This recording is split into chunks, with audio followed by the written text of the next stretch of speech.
yarayigaragayemo yarabafashije bakamwishyura.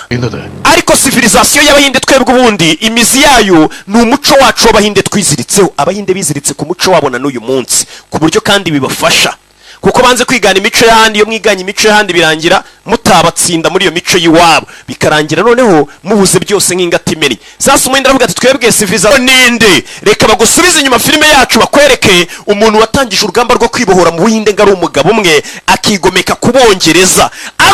Urugero kubakolonije u Rwanda ntabwo bazagukoloniza ngo bavuge ngo umwami Rwabugiri cyangwa se nduriho ngo nta gakira umwami cyangwa Rudahigwa. Oya, yagumaga ari umwami ariko ku izina gusa, bakavuga turi umwami ariko nta kintu yabakorana, aribo bafite ijambo rya nyuma. Mbega niyasigaraga ari ku izina gusa.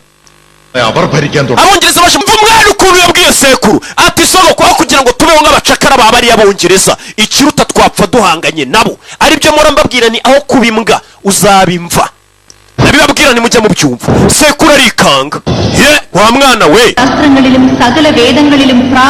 ati hari umugabo none bitaga gusa yivenkana yari umunyabigwi. Ati wa mwana we kwiba ni bibi. Umwana ati kwiba ni iki? Ati ni cyagiye utwaye ibintu bitari ibyawe. Umwana ati none se iyo ibintu ari ibyawe nanone? Ati ibintu ari ibyawe nanone ntugatume hari umuntu uzanga bikwake. Iryo jambo umugabo aribwiye umwana muto Gabi.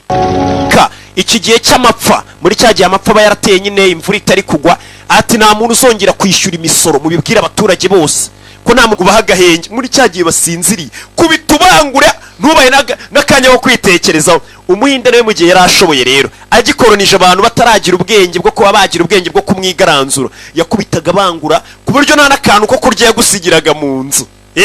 Buriya abantu iyo bagisinziriye uvunira mu mafi.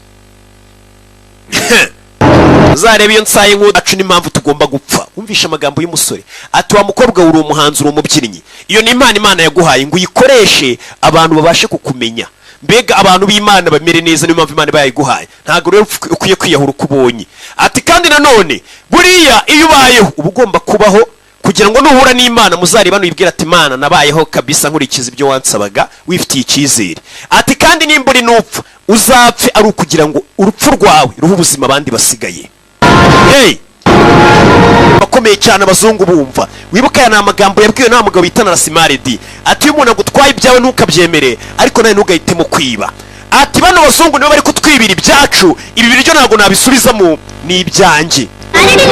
Bazungu ntabwo ari ibyo biryo bari kumuziza, abagira ngo abikemo abantu ubwoba hato mutazagira n'umwuka wo kwigaragambya n'abandi abagumure.